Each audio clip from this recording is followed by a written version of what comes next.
The stars beyond Station Endra burned cold as ice, but inside the galley called the earthen table, something warm still lived. The galaxy's elite said human food was garbage, that Earth cuisine belonged in the recycling chutes. But tonight, a princess would walk through his door, famous for hating vegetables and despising humans even more. And what Theo Grant cooked would unravel everything she thought she knew about grief, love, and the sister she lost. Before we dive in, let us know where you're watching from. And if stories like this move you, hit that subscribe button because tomorrow's episode is even more unbelievable than this one. The kitchen smelled of burnt onions and failure. Theo Grant stood at the stove, spatula in hand, staring at the empty dining room beyond the serving window. 6 tables, 4 chairs each. Not a single customer in 3 cycles. The earthen table had been his dream once. Back when Celine was alive. Back when the galaxy still pretended humans had worth. Now it was a tomb with a grill. Mira sat on the counter, legs swinging, her skin glowing faint purple in the dim light. She was 7 years old, half human, half Thyre, and the only reason he woke up anymore.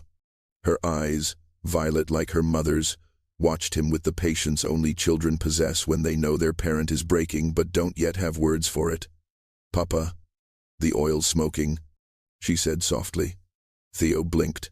He pulled the pan off the heat, cursing under his breath. The vegetables were black at the edges, bitter, ruined. He dumped them into the waste chute and leaned against the counter, pressing his palms into the steel until it hurt. Outside, the station's promenade glittered with alien aristocracy. Thyre nobles floated past in gowns that shimmered like oil on water.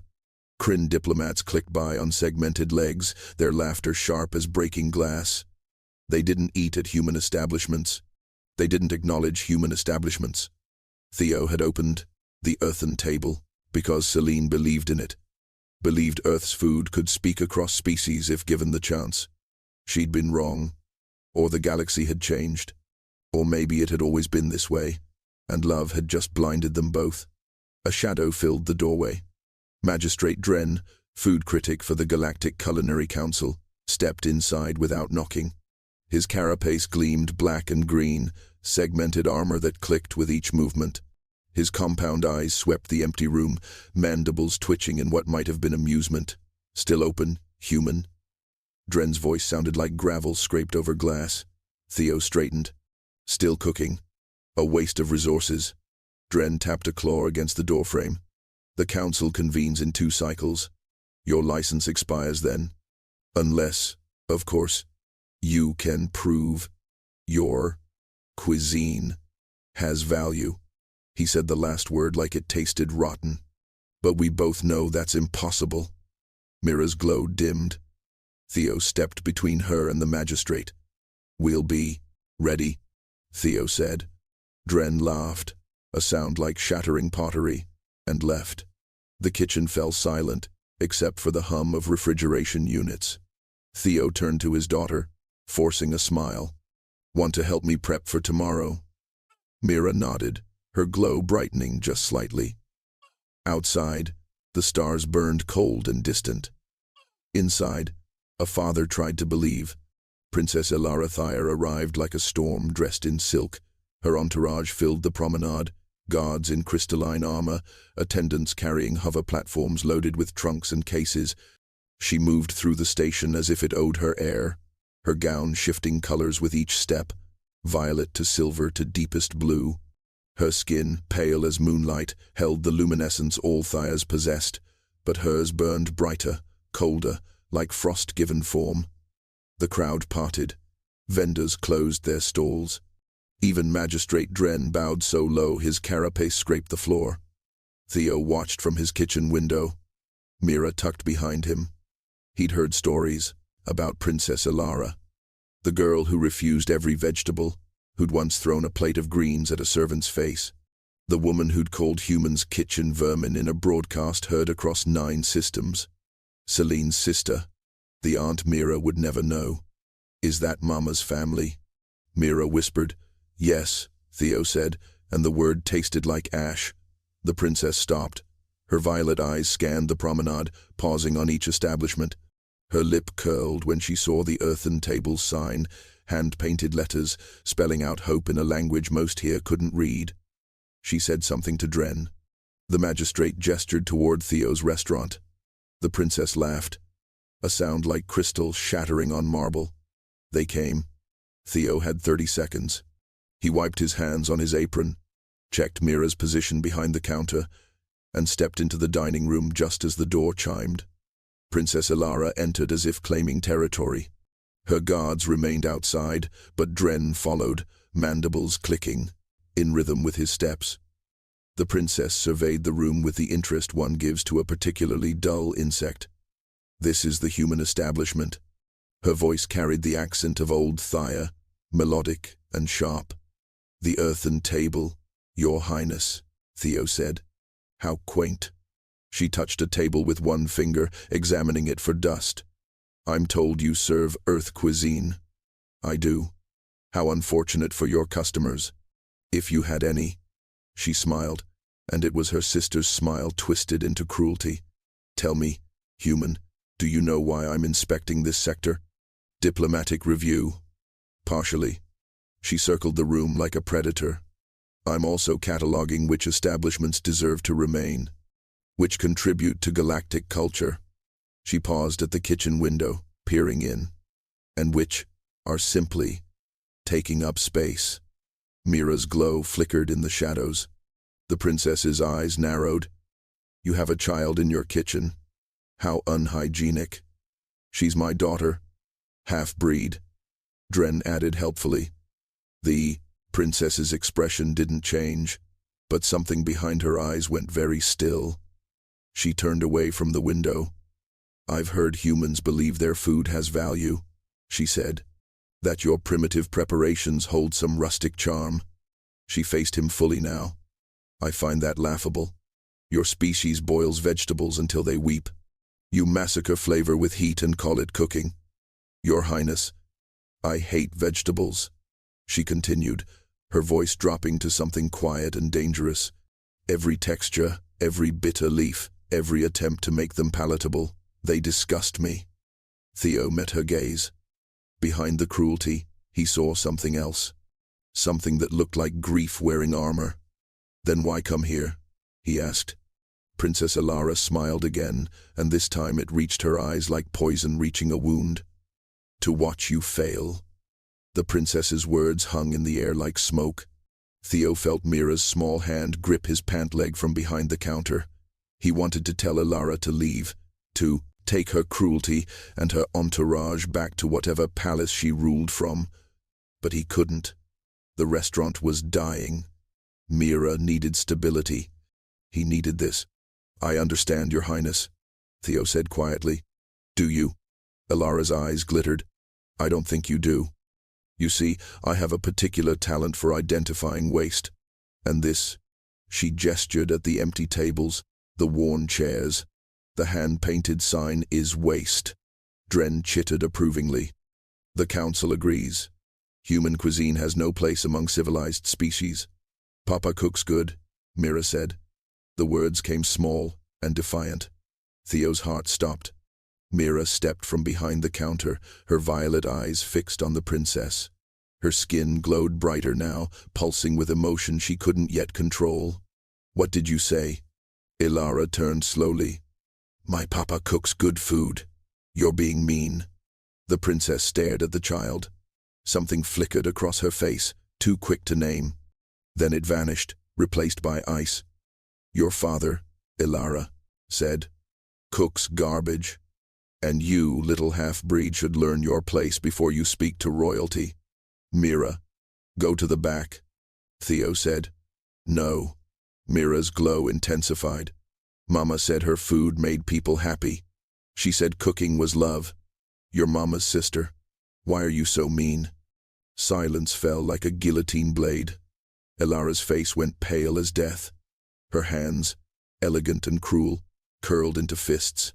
When she spoke, her voice could have frozen stars. "You dare mention her?" "Your Highness," Theo started. Silence. Elara raised one hand. Her guards shifted outside, hands moving to weapons. She looked at Mira with something beyond hatred, something that looked like pain given teeth. Your mother was a traitor who chose dirt over dynasty. She died giving birth to an abomination. Do not speak her name in my presence.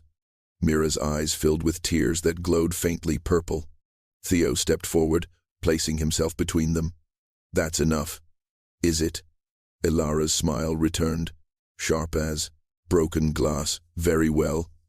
I'll give you a chance, human. A challenge. What kind of challenge? Make me eat vegetables willingly. She said it like a joke, like a trap with teeth. Prepare anything you wish. If I consume it without coercion, without complaint, I'll recommend your establishment to the council. You'll have customers, funding, everything you need. And if I fail, your license revokes immediately. And your daughter, she glanced at Mira, goes to a proper Thaya family, one that can raise her correctly. Theo's blood turned to ice. You can't. I can. I'm royal. She's half Thaya. The law is clear. Elara turned toward the door. You have 2 cycles. Make me love vegetables, or lose everything. She left like winter leaving corpses. The door chimed shut. Theo stood frozen, his daughter pressed against his side, her small body trembling. Outside, the princess's entourage moved away like a receding tide, leaving wreckage behind. Dren lingered at the window, mandibles spreading in what might have been a smile, then followed his mistress into the glittering dark. Papa? Mira's voice broke. Theo knelt and pulled her close. Her skin flickered against his chest, erratic pulses of light that matched her racing heart. It's okay, baby. It's okay. She can't take me away, can she? He wanted to lie. He wanted to promise the galaxy wasn't cruel enough to rip a child from her father's arms. But Celine had taught him never to lie to Mira, even when the truth drew blood. I won't let her, he said instead. A different kind of promise. Mira pulled back, wiping her eyes with the back of her hand. Then you have to make her eat vegetables. Yeah. Theo managed a smile that felt like broken glass. I do. That night, after Mira fell asleep in the small quarters above the restaurant, Theo stood alone in the kitchen. The steel counters gleamed under cold light. His knives hung on magnetic strips, each one sharp enough to split atoms, useless against the weight pressing on his chest. He couldn't make Elara love vegetables. The woman hated them with a fury that seemed personal, seemed carved into her bones. He opened the drawer beneath the cutting board. Inside, wrapped in preservation film, lay a small metal box. He'd looked at it every day for 3 years and never opened it. Celine's recipe collection. Her handwriting, looping and elegant, instructions written in the blend of English and Thaya script they'd invented together. His hands shook as he lifted the lid. Cards shuffled like memories. Bread recipes, soup techniques, spice combinations that made his eyes water just reading them. And there, near the bottom, a card that made his breath stop. Brussels sprouts with bacon. Celine's handwriting, but shakier than the others, as if written in pain. The date in the corner was 2 days before Mira's birth. 2 days before Celine died. He turned the card over. On the back, in Thaya script, she'd written something he'd never been able to fully translate. But one phrase stood clear. For my sister, who forgot how to taste home. Theo's vision blurred. He set the card on the counter, smoothing it flat with trembling fingers. Celine had known. Even dying, even cast out by her family for loving a human, she'd thought of Elara. She'd left instructions for a dish that might reach through armor to the sister underneath. The recipe was simple, almost insultingly so. Brussels sprouts, halved and roasted. Bacon, crisped and crumbled. Butter, garlic, a touch of maple. Nothing revolutionary, nothing that screamed genius. But at the bottom, in letters so small he had to squint, Celine had written, "The secret ingredient isn't listed. It's patience. It's love. It's cooking for someone even when they hate you." Theo closed his eyes. "Okay, Celine, He whispered to the empty kitchen, "I'll try." The morning of the second cycle arrived cold and bright. Theo woke before the station's artificial dawn, leaving Mira asleep under blankets that glowed faintly with her bioluminescence. He descended to the kitchen and began. First, the bacon. He'd traded a week's credits for Earth pork, real pig from the agricultural domes orbiting Mars. The vendor had looked at him like he was insane. Maybe he was. He laid the strips in a cold pan, letting them render slowly, fat turning translucent and precious. The smell began almost immediately, salt and smoke curling through the air. Brussels sprouts next. He'd found them in the station's hydroponics bay, grown by a Terran botanist who cultivated Earth vegetables as a hobby. They were perfect, tight green spheres, no bigger than his thumb. He halved each one with his sharpest knife, the cuts clean and precise. Celine had taught him that vegetables deserved the same respect as meat, the same attention to detail. He heated his largest cast-iron skillet, the one he'd carried from Earth, the one that had cooked 10,000 meals. Oil shimmered. He placed the sprouts cut side down, hearing the immediate sizzle that meant the pan was right. The heat was true. He didn't move them, didn't shake the pan, didn't interfere. Patience, Celine had written. Let them speak. The bacon finished. He drained it on towels, then crumbled it between his fingers. The fat went into the pan with the sprouts, basting them in rendered pork and memory. They began to char, edges blackening, sugars caramelizing into something that smelled like autumn on a planet most aliens had never seen. Mira appeared in the doorway, rubbing sleep from her eyes. "Smells good, Papa. Go get dressed. Wear the blue one." She nodded and disappeared. Theo worked. Garlic, minced fine, hit the pan. Butter followed, melting into gold. He tossed the sprouts, coating them, letting them crisp. The bacon went in last, along with a careful drizzle of maple syrup, Earth maple from trees that knew seasons, salt, pepper, nothing else. He plated it simply. White, ceramic. The sprouts arranged like they mattered, like they were worth the space they occupied. Steam rose, carrying with it something more than smell. It carried intention. The door chimed. Princess Elara entered alone. No guards, no dren. Just her, in a gown of silver that made her look carved from ice. She stopped when the smell hit her, and for one moment, her mask cracked. Her nostrils flared. Her eyes widened. Then the armor returned. "You actually cooked," she said. "I did." She approached the table where he'd set the plate, looked down at it. Her expression was unreadable, but Theo saw her hands tremble before she clasped them behind her back. "Brussels sprouts," she said, voice flat. "How predictable. Your sister's recipe." Elara's head snapped up. Her eyes, violet as Mira's, burned with something between fury and grief. Outside, the station hummed. Inside, the air felt thin enough to shatter. "Sit," Theo said quietly. "Please." After a long moment, she did. Elara sat like a queen at an execution, spine straight, hands folded in her lap. The plate steamed before her, Brussels sprouts glistening with butter and bacon, their charred edges dark as secrets. She stared at it the way one might stare at a weapon. "I won't touch it," she said. "Then I lose everything." Theo stood across from her, arms crossed. "Mira loses everything. That child should never have existed. But she does." His voice stayed level. "And she's the best thing your sister ever made." Elara's jaw clenched. Her skin flickered, bioluminescence pulsing once before she controlled it. She looked at the plate again, and Theo saw her nostrils flare involuntarily. The smell was reaching her, bypassing the armor she'd spent years building. "It's just vegetables," Theo said softly. "One bite. That's all I'm asking. You're asking me to betray everything I've stood for. I'm asking you to remember." Her eyes snapped to his, sharp with rage. "Remember what? A sister who abandoned her family, who threw away a throne for a human who cooks garbage? A sister who loved you enough to write you a recipe while she was dying? The words struck like a blade. Elara's breath caught. Her hands unclenched, then clenched again, tighter. "You're lying." Theo pulled the recipe card from his apron pocket and placed it beside the plate. Celine's handwriting, unmistakable.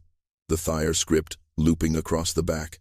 Elara stared at it, and the color drained from her face. "She wrote it 2 days before Mira was born," Theo said. "She knew she wouldn't survive. She knew you'd hate me.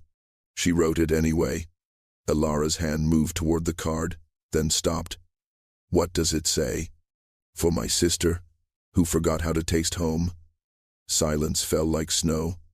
Elara's breathing changed, became shallow and quick.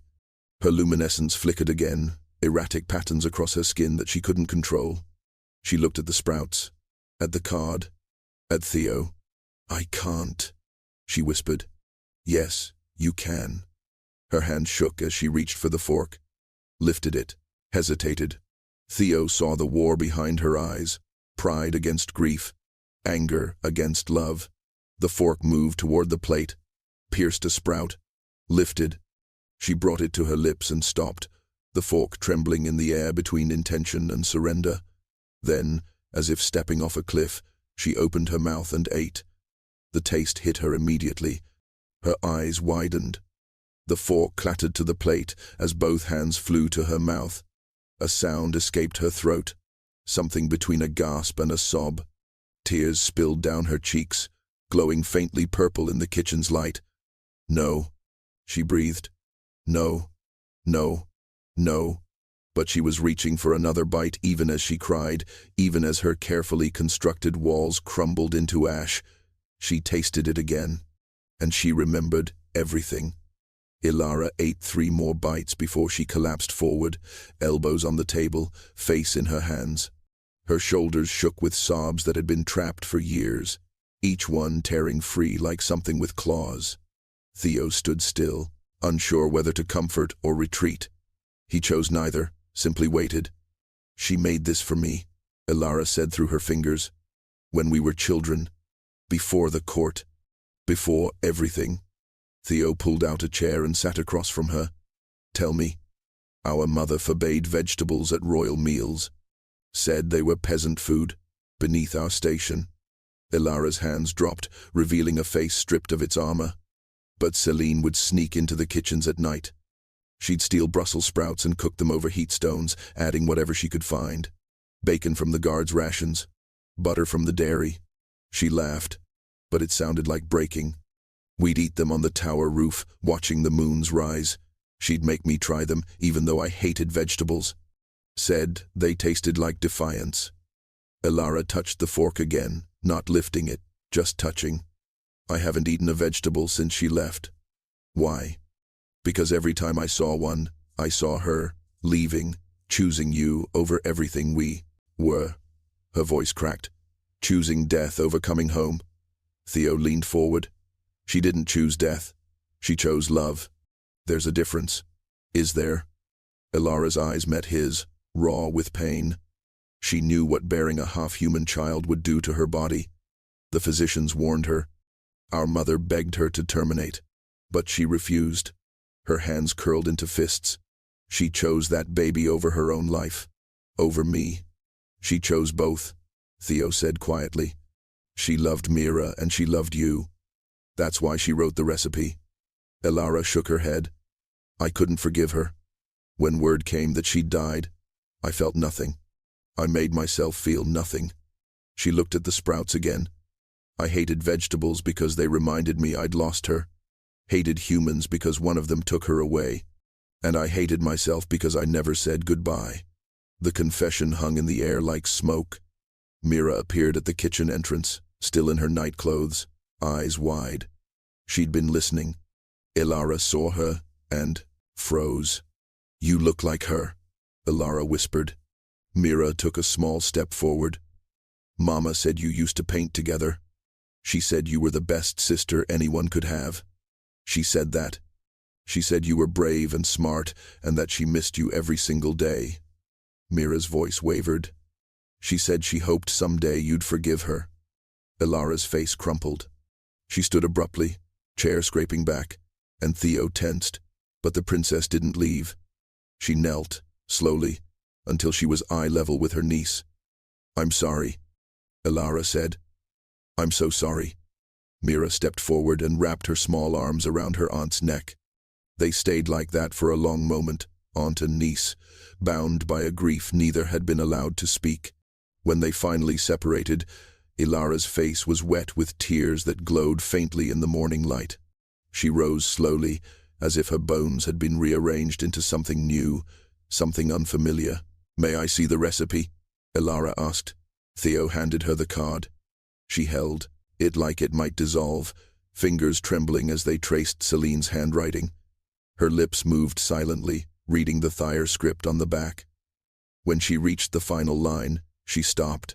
"The secret ingredient isn't listed." She read aloud. "It's patience. It's love.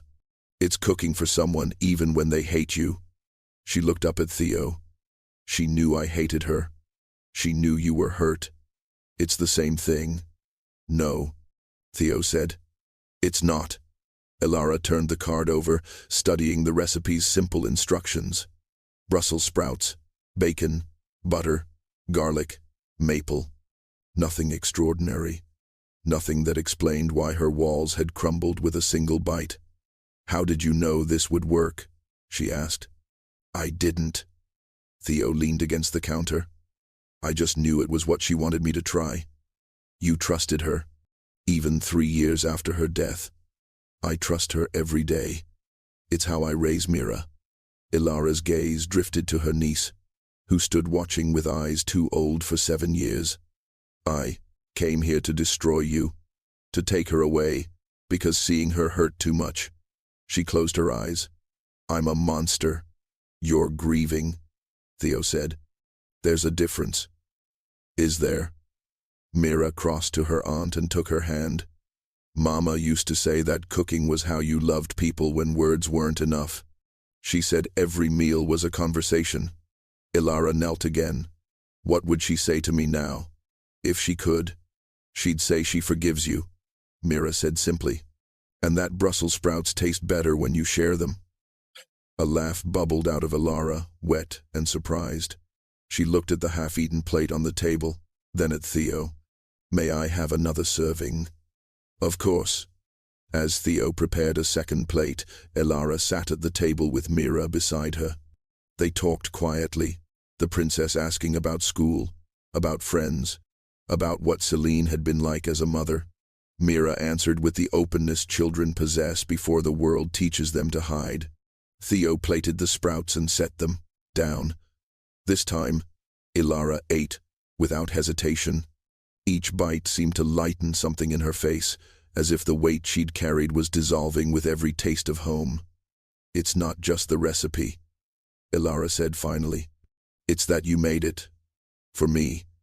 Even after everything. That's what Celine taught me," Theo said. "You cook for people. Not because they deserve it. Because they need it." Outside, footsteps approached. Heavy, multiple, deliberate. The door burst open. Empress Nyx Thayer filled the doorway like a storm-given form. Her gown rippled with colors that had no names in human languages, her crown a living thing of crystal and light that pulsed with ancient power. 4 guards flanked her, their armor humming with barely contained energy. Behind them, Magistrate Dren clicked excitedly, mandibles snapping. "I was told my daughter was here," the Empress said, her voice carved from ice and authority. "Eating at a human establishment." Elara stood slowly, wiping her mouth. "Mother, explain yourself." "I'm fulfilling the challenge I issued." The Empress's eyes, colder than her daughter's, swept the room. They landed on the plate, on the half-eaten Brussels sprouts, and something flickered across her face. Recognition, then fury. "You ate vegetables," she said, each word sharp as a blade. "Willingly." "Yes. For a human. For Celine's memory." The name struck like lightning. The Empress went very still, her luminescence flaring bright enough to hurt. The guards shifted uncomfortably. Even Dren fell silent. You do not speak that name, the Empress said quietly, and the quiet was more dangerous than screaming. Why not? Elara's voice gained strength. She was my sister, your daughter. She existed. She was a traitor who died in disgrace. She died giving birth to your granddaughter. Elara gestured to Mira, who pressed against Theo's side. That child, the one you've pretended doesn't exist. The Empress's gaze fell on Mira for the first time. Theo saw recognition, war with revulsion, love, battle, pride. The Empress's hands clenched into fists at her sides. Half-breeds are not recognized by Thyre law, she said. Then the law is wrong, Elara said. Gasps echoed from the guards. Dren's mandibles froze mid-click. To contradict the Empress was suicide. To do it as her daughter was treason. You forget yourself, the Empress said. No, Mother. I'm remembering myself. Elara lifted the recipe card. Celine left this. A recipe she made for me when we were children. Before you forbade vegetables because they weren't royal enough. Before you taught us that love was weakness. Love is weakness when it destroys dynasties. Celine's love didn't destroy anything. Your pride did. Elara's voice cracked but didn't break. She wanted to come home. She wrote letters. I found them in her things after she died. Letters you never answered. The Empress's luminescence flickered. She made her choice. She chose love. And you chose cruelty. Elara stepped forward. I became just like you. I hated vegetables because they reminded me of her. I hated humans because one loved her. I hated that child because she existed when Celine didn't. Tears streamed down her face. But this human, this chef you came to condemn, he showed me what Celine tried to teach us, which is that cooking for someone, even when they hate you, is the bravest form of love. The Empress stared at her daughter, at the plate, at the recipe card, at Mira. The Empress moved slowly, as if each step required dismantling armor built over decades. She approached the table where the plate sat, Brussels sprouts cooling, bacon glistening. Her guards tensed but didn't follow.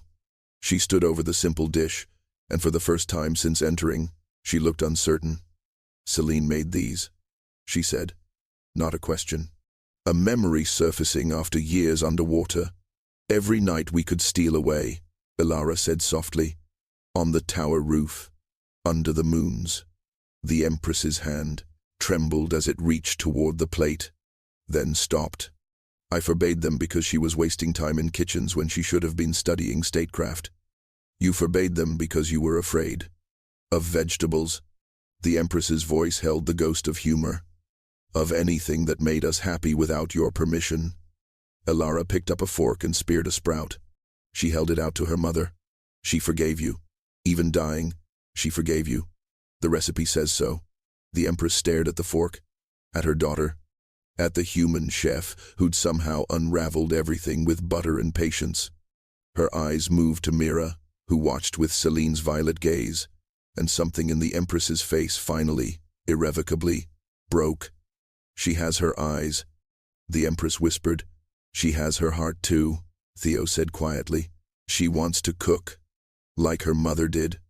The Empress took the fork from Elara's hand, brought it to her lips, ate.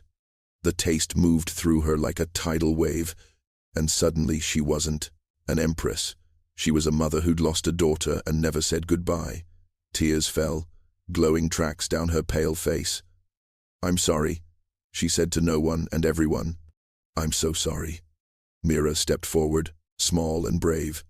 Mama said you were scared of losing people. That's why you pushed them away. The Empress knelt, crown dimming, and looked at her granddaughter for the first time, not with revulsion but with wonder. You're so much like her. Will you stay for breakfast? Mira asked. Papa makes the best food in the galaxy. The Empress looked at Theo. May I? Theo nodded, already moving to the stove. Word spread like fire. By midday, the promenade was packed. Species who'd never acknowledged. The earthen table now waited in lines that stretched 3 blocks. They came for the story, but they stayed for the food. Theo cooked until his hands ached, Mira beside him learning to char vegetables just right, to render bacon until it sang. Elara stayed too. She rolled up her sleeves and learned to chop, to season, to plate. She burned things. She cried over onions. She laughed when Mira corrected her knife technique. The princess who'd hated vegetables became the student who couldn't get enough. The empress returned every week. Sometimes with guards, sometimes alone. She'd sit at the counter and watch her granddaughter cook, and in the steam and sizzle, she'd talk about Selene, about the daughter she'd lost to pride. Magistrate Dren never returned. His position was given to someone who understood that culture wasn't measured in complexity, but in connection. The earthen table became a sanctuary, a place where species gathered not despite their differences, but because someone had proven that simple acts, done with patience and love, could bridge any divide. Theo taught cooking classes. Elara funded scholarships for students who wanted to study earth cuisine. Mira grew up in a kitchen that smelled like forgiveness. On the 5th anniversary of Selene's death, they gathered on the restaurant's roof. Theo, Mira, Elara, the Empress, and a crowd of beings from a dozen worlds. They roasted Brussels sprouts with bacon and ate together under stars that no longer seemed quite so cold. Theo held up the recipe card, now preserved in crystal, and read the final line aloud. The secret ingredient isn't listed. It's patience. It's love. It's cooking for someone even when they hate you. Elara raised her glass. To Selene, who taught us to taste home. To Selene, the crowd echoed. And in a kitchen at the edge of stars, where a human chef had once stood alone, love finally found its way back through the simple grace of vegetables and bacon, patience and time, and the revolutionary act of feeding someone who needed it.